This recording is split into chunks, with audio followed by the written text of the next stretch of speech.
बीडच्या केज तालुक्यातील मसाजोग गावचे सरपंच संतोष देशमुख यांच्या हत्या प्रकरणात आता सीआयडी ॲक्शन मोडमध्ये आली आहे। आरोपी वाल्मिक कराड हा फरार असून सीआयडी आणि पोलिसांकडून त्याचा शोध सुरू आहे। वाल्मिक कराड याच्या पत्नी मंजली कराड यांची त्याचबरोबर राष्ट्रवादी काँग्रेसचे बीडचे जिल्हाध्यक्ष राजेश्वर चव्हाण यांची देखील सीआयडीकडून कसून चौकशी करण्यात आली।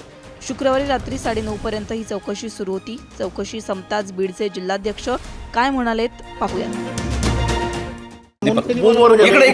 तुमची चौकशी झाली विषय म्हणजे तुम्ही यांना ओळखता का? आता सगळ्याला सगळे ओळखतात ना या जिल्ह्यात। कोणाची ओळख मला विचारलं तुम्ही वाल्मिक कराडांना ओळखता का? मी म्हणलं ओळखतो त्यांना, ती माझी नगराध्यक्षाची राजकारणात काम करणारी मंडळी आहे, ती ओळखत होतो म्हणून। त्यांचा पत्ता विचारला का तुम्हाला आताचा? आपल्याला काय आहेत, भेटत का नाही या संदर्भात चौकशी? मला एवढंच विचारलं ओळखत होतात का तुम्ही? म्हणलं हो ओळखत होतो, मी जिल्हा अध्यक्ष असल्यामुळे सगळेच मला ओळखतात। विष्णू साठे यांच्या संदर्भात काय चौकशी? नाही, त्यांना आम्ही पक्षातून काढून टाकलं त्यावेळेस।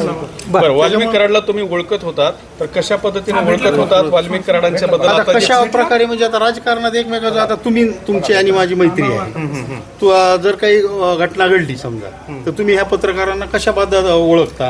आता मैत्री आपण सगळ्या एका गावात। आता त्यांच्यावर जे काही आरोप व्हायला लागले त्या संदर्भातली पूर्वी तुम्हाला काही कल्पना होती का? ते तुमच्या पार्टीच्या काही पदावरती होते का? त्या संदर्भात नाही, ते पार्टीच्या कुठल्याही पदावर नव्हते। बरं, कशी मैत्री होती तुमच्या दोघांची? नाही, ते साहेबाचे PRO होते, पब्लिक रिलेशन्स ते ठेवत होते, आणि मीच काय सगळेच जात होते त्यांच्याकडे। तुम्ही तिथं आपली भेट झाली, तुम्ही येत होता, सगळे आलो त्यांच्याकडे। म्हणजे सगळेच पत्रकार असतील, सगळेच येतील, एक समाजात काम करणारा माणूस म्हणून येणारच ना PRO। तुमचं त्यांचं काय बोलणं व्हायचं PRO असल्यामुळे? त्यांची काय नाही, आता जनतेचे प्रश्न, कोण्या गावात रस्ता नाही, पाणी नाही, घरकुल नाही, हेच प्रश्न बाकी काय। अधिकाऱ्यांनी काय काय विचारलं तुम्हाला? सीआयडीचे होते, इतर कोणते होते? बोमवर काय चौकशी झाली? नाही, त्यांनी मला विचारलं की तुम्ही त्यांना ओळखत होतात का? मी म्हणलं ओळखत होता, तुम्ही ओळखत होतो ना म्हणलं मी। किती दिवस तुम्ही त्यांना ओळखत होता? तुमची काही मैत्री वगैरे? मी 2021 ला जिल्हाचा अध्यक्ष झाल्यापासून ओळखत होतो म्हणलं। तेव्हापासून ते त्यांच्यावर जे आता काय आरोप वगैरे व्हायला लागलेले आहेत त्या बाबतीत तुम्हाला काही कल्पना होती का? नाही, मला कशाला कल्पना असेल त्याची? आपल्याला काय कल्पना कुणाची आरोप? आता तुम्हाला लातूरवरून पोलिसांनी बोलवलंय, कुठून बोलवलंय काय? नाही, लातूरवरून नाही, मी गावाकडे होतो। मला म्हणले असं तुमची चौकशी करून। मी म्हणलं चला, चौकशीचा भाग म्हणल्यानंतर मी जिल्हा अध्यक्ष आहे, माझी जबाबदारी आहे, जे काही मला माहिती आहे ते मी सांगितलं पाहिजे। माझी ओळख होती का? होती।